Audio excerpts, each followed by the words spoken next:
Hey guys, it's Friday night and it is the second week in the series that I'm doing where I review different books and movies and stuff.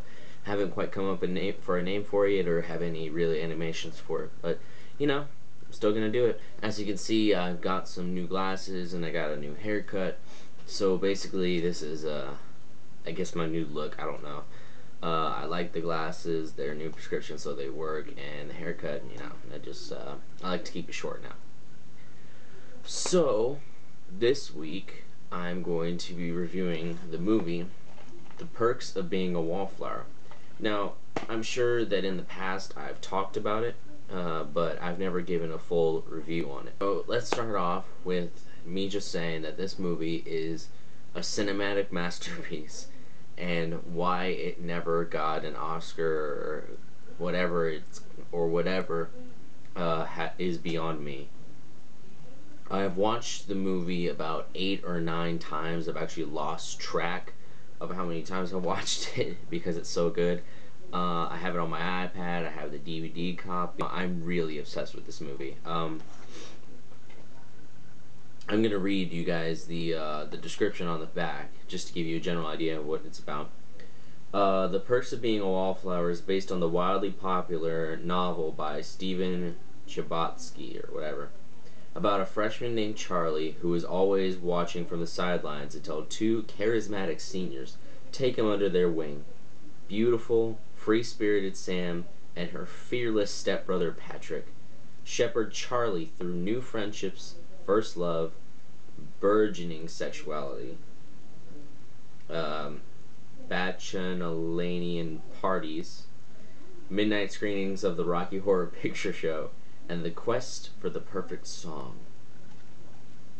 There's a lot there that, without the context, you really can't understand it. This is going to have a lot of spoilers, so again, if you don't want to know, don't watch.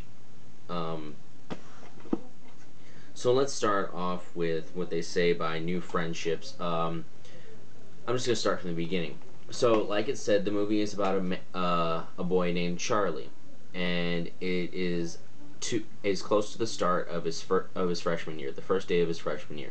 He spent the summer before getting some psychological help because he's had some problems. Later on in the movie, you learn that in the past year, in May of the year that he started school, his best friend killed himself. I don't really ever think they give his best friend a name. Or I think it's Kyle. I don't know. I think they do give him a name, but it said that he killed himself, shot himself in the head. So he really has no friends. He is a little crazy, but it's not really known the full extent of it. All that you really know is that apparently he has blackouts and he pictures things, but they don't really say what he's picturing. Throughout the movie, he'll have like flashbacks or sometimes, so I guess you can kind of like figure that that's what he's picturing. And it's mostly of his Aunt Helen, who is a very important person in his life. So it's his freshman year. He starts school, and his family's a little bit worried about him, But the first couple of days go by. On the first day, nothing really happens except the fact that he doesn't really make any friends, and he's kind of ostracized by most people, including by many people in his English class. But he talks to the teacher for a second, and the teacher kind of feels for him because he himself was bullied a lot in high school. He tries to connect with him, and he tells him, pretty sure these are the exact words, hey, they say if you make at least one friend on your first date, then you're doing alright. And Charlie responds by saying, thank you, Mr. Anderson, but if the only friend I make is my English teacher, that's pretty depressing. And it's like the first real glimpse you get of how sarcastically funny Charlie can be, and how he sees things in just the way he can be, and how he's funny without even trying. So he goes home, and that's where his sister is introduced along with her boyfriend, Ponytail Derek, because he's a hippie and he has a ponytail. After that, it keeps going along, until a few weeks later when he goes to a school football game, and he sits in the front, and then after everybody cheers, he hears one person in the back that's still cheering. So he looks up, and it's a senior who is in his freshman shop class. Now, he's different than other seniors because on the first day, he wasn't making fun of the freshmen. He was trying to make the freshmen feel better, so he made fun of the teacher, where he got this nickname known as Nothing. This is Patrick. Something to tell you. When he was making fun of the shop teacher, he told the teacher to either call him Patrick or call him Nothing, because the shop teacher was making a gay joke, because yes, Patrick is gay. And that's really, the teacher's the one who started Nothing, and he gets ridiculed by the entire school for it the rest of the year. So Charlie sees him cheering, and he decides that he's going to go up there. He goes up there, sits in the row right across the aisle from him, and then after a second, gets his attention and says, "Hey, Patrick." And then they kind of talk. Patrick recognizes him, and they sit together and they just start talking and about really just football, because that's where they're at. And Patrick is really grateful for Charlie actually calling him by his name, not calling him Nothing, because he hates it. He legitimately hates it. And then comes into the picture Sam, glorified with this football backlight, and she immediately asks, "Hey, can the bathrooms here be any more disgusting?" And Patrick responds by saying, "Yes, I believe they call it the men's room." So basically, just goes on after that. Patrick and Sam have this kind of conversation while talking over Charlie. Patrick introduces Charlie, and they start talking about these different places that they can go afterwards, but they can't go because of different situations that have come up. So they decide to go to this place called King's, which is like a food restaurant, like a Denny's type thing. And they invite Charlie to come along with them, so he does. And when they get there, they start talking, and Sam asks him about his music preferences, and he says the right things, but then he doesn't say something right, so she tells him that she's going to introduce him to some good music. He mistakenly thinks that Sam and Patrick are dating, but they're not, and he, for the first time, tells them that he wants to be a writer.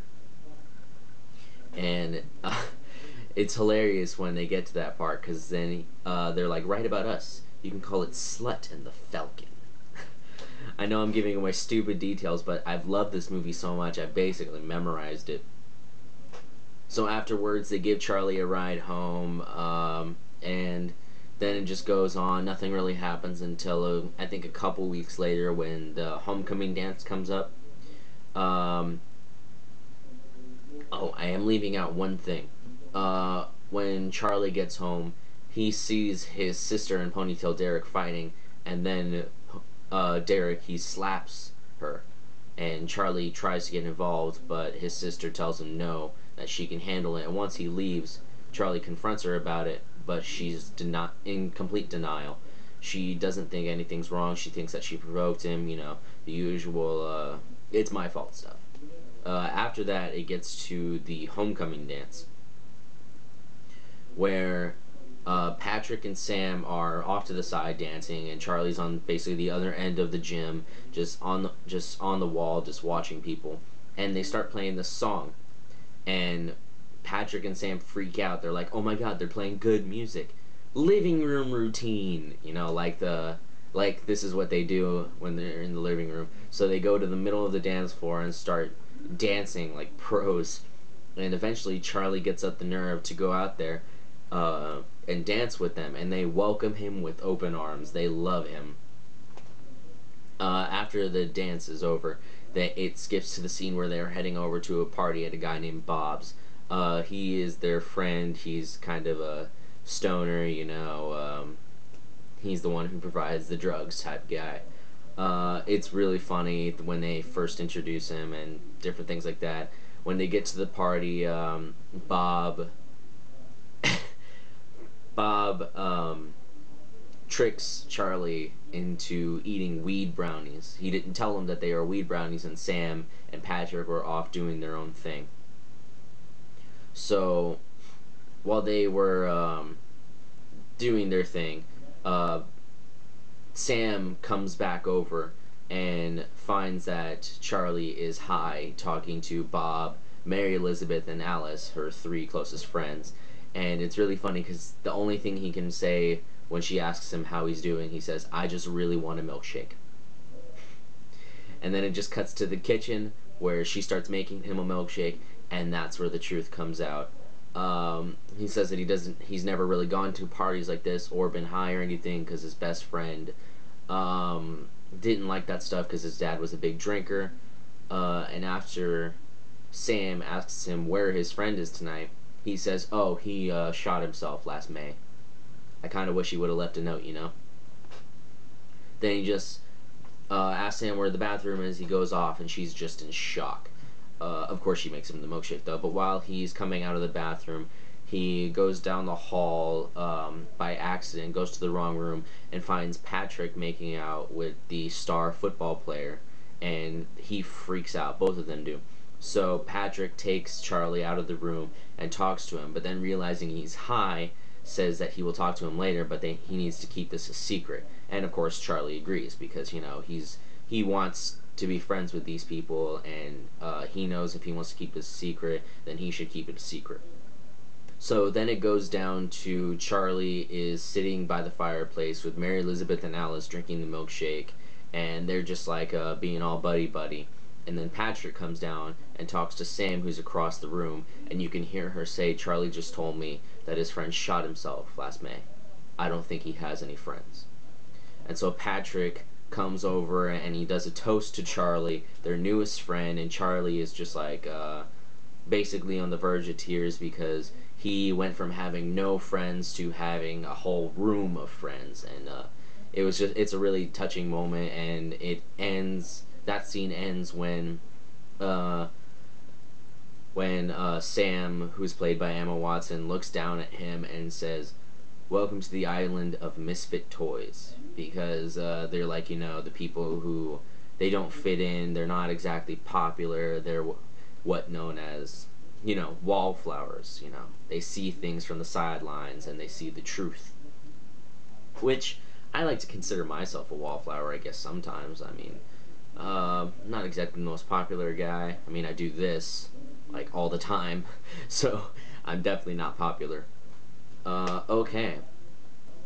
So afterwards, it basically just cuts into a montage of different scenes with a voiceover of Charlie saying what's been going on, how he's been hanging out with all of them, and things like that, and going to Rocky Horror Picture Shows with them. And